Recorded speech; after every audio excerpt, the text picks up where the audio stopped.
नमस्कार, आप सभी का स्वागत है मेरे इस चैनल ऋषभ गोल्ड पैलेस में। सबसे पहले मैं आपसे माफ़ी चाहता हूं और एक 10-15 दिन से मैं वीडियो नहीं डाल सका। कुछ दूसरे काम में व्यस्त था, इस वजह से मैं वीडियो नहीं दे सका। काफ़ी कस्टमर्स के फ़ोन, काफ़ी कस्टमर्स के मैसेजेस लगातार आ रहे हैं और हालांकि मैंने उनको फ़ोन पर या मैसेजेस पर भी उनको कंफर्मेशन दिया है, सब चीज़ें बताई है। लेकिन अभी सब लोगों का कंसर्न ये है कि क्या गोल्ड ऊपर जाएगा, क्या चांदी ऊपर जाएगी या गोल्ड नीचे जाएगा। बहुत अनसर्टेनिटी है मार्केट में। आपको मेरा सजेशन यही है, देखिए सबसे पहले तो मैं आपको एक डिस्क्लेमर देना चाहता हूं कि आप कुछ भी इन्वेस्टमेंट या डी इन्वेस्टमेंट करें, आपके एक फाइनेंशियल कंसल्टेंट से राय लेकर करें। मैं आपको यहाँ पर किसी प्रकार की ट्रेडिंग की आपको ये नहीं, ट्रेडिंग टिप्स नहीं दे रहा हूँ। जो मेरे को लगता है और जिन्हें रूप से लगता है कि मार्केट में क्या हो रहा है, क्या हो सकता है, उसके बेसिस के ऊपर ही मैं आपको बता रहा हूँ। देखिए अभी मार्केट में अनसर्टेनिटी बहुत ज़्यादा है। चाहे वॉर फ्रंट्स, दुनिया भर में 2-4 जगह वॉर फ्रंट्स खुले हुए हैं, जैसे यूक्रेन का वॉर फ्रंट्स है और फिलिस्तीन का वॉर फ्रंट्स है या दूसरे वॉर फ्रंट्स हैं। तो वहाँ की अनसर्टेनिटी है, अभी तक वो वॉर फ्रंट्स खत्म नहीं हुए हैं।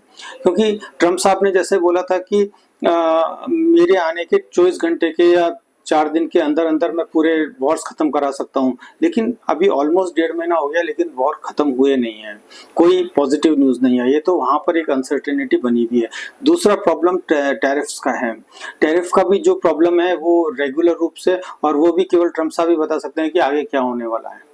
मेरा सजेशन, ये जो मल्टीपल प्रॉब्लम्स चल रही है दुनिया में, मेरा आपको सजेशन ये है कि आप आपका डाइवर्सिफिकेशन कीजिए। आपका जो भी इन्वेस्टमेंट्स है उसका डाइवर्सिफिकेशन कीजिए। अगर सपोज आपके पास, आपने 1 किलो सोने में इन्वेस्टमेंट कर रखा है, तो उसको थोड़ा थोड़ा करके आप डाइवर्सिफाई करिए। लेकिन अभी आप देखेंगे, जो मैं कुछ आर्टिकल्स पढ़ रहा था, उसमें आर्टिकल्स में मेरे को जो मैंने देखा है, जैसे इवन प्रॉपर्टीज में अहमदाबाद में करीबन 16% प्रॉपर्टी वैल्यू का सेल्स, प्रॉपर्टी सेल्स कम हुआ है। बॉम्बे में, दिल्ली में करीबन 25% के आसपास सेल्स कम है पिछले क्वार्टर में। केवल बेंगलोर और चेन्नई, 2 जगह पर प्रॉपर्टी सेल्स अप हुआ है। और वो भी क्यों अप हुआ है, लेकिन अब नेक्स्ट क्वार्टर में हमारे को देखना पड़ेगा कि क्या है। तो डाइवर्सिफिकेशन करने के टाइम में भी आप इसका पूरा ध्यान रखें कि आपको कहाँ डाइवर्सिफिकेशन करना है। देखिए गोल्ड तो रियल वैल्यू है, चाहे कितना कम भी चले जाए, लेकिन जाना वापस ऊपर है। चांदी इंडस्ट्रियल प्रोडक्ट है, मॉनेटरी वैल्यू से ज्यादा उसका इंडस्ट्रियल वैल्यू है। तो चांदी जब भी अमेरिका या चाइना का सेटलमेंट होगा, तो आप देखिए कि चाइना आज 32% मैन्युफैक्चरिंग करता है ऑल ओवर वर्ल्ड की। तो हर चीज के अंदर सिल्वर का यूज होता है, जैसे सोलर पैनल्स है या इलेक्ट्रॉनिक आइटम्स है, वहां पर सब जगह चांदी का यूज होता है। तो जिस दिन भी अमेरिका का और चाइना का सेटलमेंट होगा, आप मान के चलिए उस दिन चांदी की डिमांड भी बढ़ेगी, अगर इलेक्ट्रॉनिक आइटम्स का या मैन्युफैक्चरिंग का प्रोसेस बढ़ता है तो। दूसरा, साथ साथ में आप ये देख लीजिए, क्योंकि अगर टैरिफ्स का ये जो इश्यूज चल रहा है, उसकी वजह से अगर डिप्रेशन आता है मार्केट में या मनी फ्लो शॉर्ट होता है, तो उसकी वजह से अगर हुआ तो गोल्ड भी आगे जाके, क्योंकि real value, real monetary policies के हिसाब से एक्चुअल जो है वो चीज गोल्ड ही है। रुपीज है या डॉलर्स है या इन चीज का इतना वो नहीं है जितना आज के 200 साल पहले, 500 साल पहले अगर आप देखेंगे तो सोने के सिक्के चलते थे, चांदी के सिक्के चलते थे, बाद में तांबे के सिक्के आए, उसके बाद में लोहे के सिक्के आने लगे। तो जो स्वर्ण काल था उस समय सोने के सिक्के चलते थे, और वो इसीलिए चलते थे क्योंकि गोल्ड जो है उसी का रियल वैल्यू है, बाकी कोई चीज का रियल वैल्यू नहीं है। तो अगर गोल्ड में करेक्शन भी आता है या गोल्ड नीचे भी आता है, तो आपको डरने की, घबराने की जरूरत नहीं है। और ऊपर भी आता है तो आपको स्पेकुलेशन करके बेचने की जरूरत नहीं है, क्योंकि मार्केट में 3 फेज है। एक बाइंग फेज होता है, एक सेलिंग फेज होता है, उसके बाद में आता है स्पेकुलेशन फेज।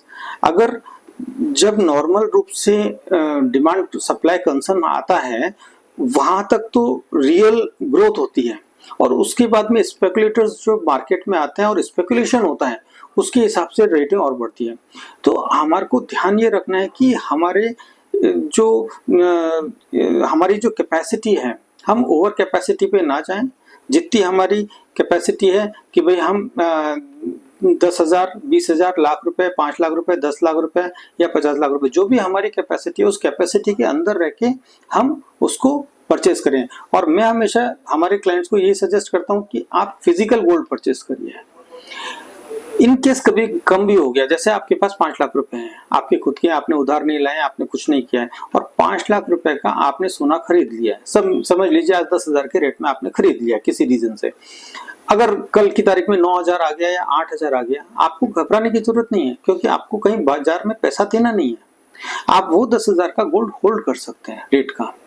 आज नहीं तो कल, नहीं तो परसों, कभी भी वापस वो रेट आएगा। लेकिन अगर आप वही पैसा अगर उधार लेके आते हैं और इन्वेस्टमेंट करते हैं तो वो हमेशा आपके लिए रिस्की होता है।